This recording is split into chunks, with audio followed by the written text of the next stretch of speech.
What's up, fight fans? Welcome to Mr. Mustache MMA News. Today, I want to discuss this Saturday's featherweight bout between Bryce Mitchell and Kron Gracie, UFC 310. But before we get into it, don't forget to hit the like and subscribe button to continue getting more MMA content by yours truly and to help the channel grow. All right, guys, getting right into it. We got Bryce Mitchell, Kron Gracie, both making their comebacks, so to speak. You have Bryce coming back after that devastating knockout loss to Josh Emmett, back at UFC 296. So he's been off about a year, almost to the day. So pretty much the right amount of time off to take, let the brain heal, let the body recover from such a devastating knockout, one of the worst knockouts in recent memory, with the seizure afterwards and all that. That was pretty scary to see. So I'm happy that he took the right approach when it comes to coming back. And I think he's fighting the right opponent, not someone who's so dangerous as a striker in Kron Gracie. You got Kron, right? Well, let's stay with Bryce. Everywhere Bryce, I think he is such an underrated and unsung fighter of the featherweight division. He doesn't look flashy, doesn't excel at anything. He's not I don't want to say not world class, but he's not going to wow you at any real specific flashy area of mixed martial arts. But he's dominating. He takes the fight where he needs to take it, and he's able to mix it up very well. I mean, his fight with Edson Barbosa, Edson was so nervous about the takedowns early in that fight that Bryce was able to drop him with a straight punch, just dead square flush. And it just goes to show how devastating the grappling, the takedown, the top pressure, the submissions, how dangerous Bryce Mitchell is in that department, that it does open up his striking a bit. We saw that with Dan Ige. Now, Ilia Topuria absolutely ran through him, but at times, even in that fight, Bryce kind of was able to slow the fight down, use his veteran savvy techniques to kind of just slow Ilia down in a lot of those chaotic moments, right? Even though he just got absolutely ran through by Ilia in that fight. But with Ilia, with all that success, it's kind of aged pretty well for Bryce. He was able to follow that up with that fight with Dan Ige, right? Got a solid victory, but then he went up against Josh Emmett, where, he got hit with the hardest punch you could ever get hit with. It was just absolutely insane. But with all this time off and going against Kron, I'm excited to see how he's able to bounce back from that. I think Kron is the perfect example, because Kron, he's not very dangerous in the striking department, let's say, right? Rather one-dimensional, a little bit. He's not going to have the takedowns. He's going to welcome it. World-class jiu-jitsu, but he hasn't really shown that to the world in about 10 years. He's got victories. Who was it? Shinya Aoki and Gary Tonin back in 2013. He even had a grappling victory over Beneil Dariush. He has some really good wins over very formidable opponents in the jiu-jitsu world, but that was, his over 10 years ago. He's 36 years old now.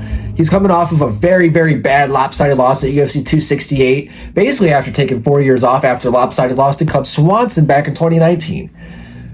When he burst on the scene and was able to get that submission over Alex Caceres, it was impressive, but since then we've seen Alex become a different fighter as well.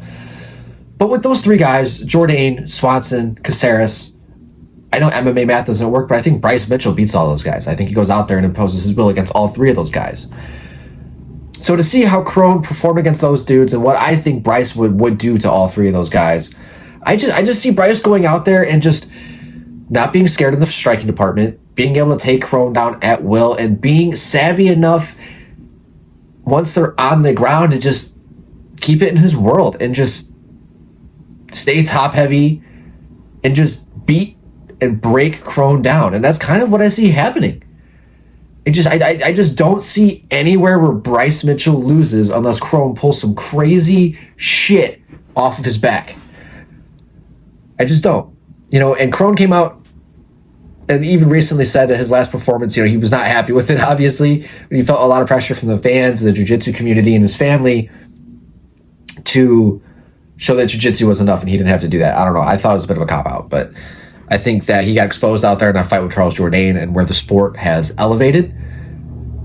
And one thing I kind of want to highlight too, people were discussing that they were upset that Aljamain Sterling in his fight with Movsar wasn't on the pay-per-view, and they were upset that this fight was on the pay-per-view instead. And I have my little conspiracy theory, right? Aljamain, former champion, bantamweight, you could put him on the bantamweight Mount Rushmore, right?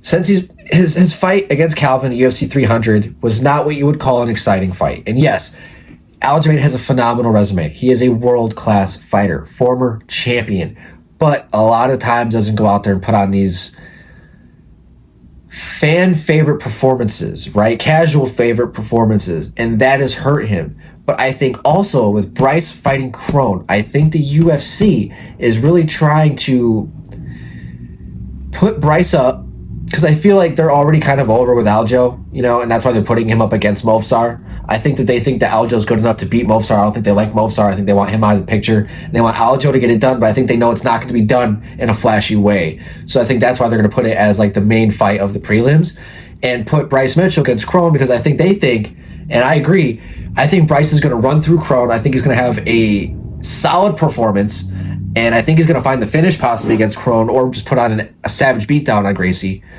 And I think the UFC wants that to happen. I think they want to put their fighter up, have a solid performance over a legend name like Gracie, or work the other way, the opposite spectrum, where Gracie pulls something crazy out of his ass and then they can have another Gracie to market.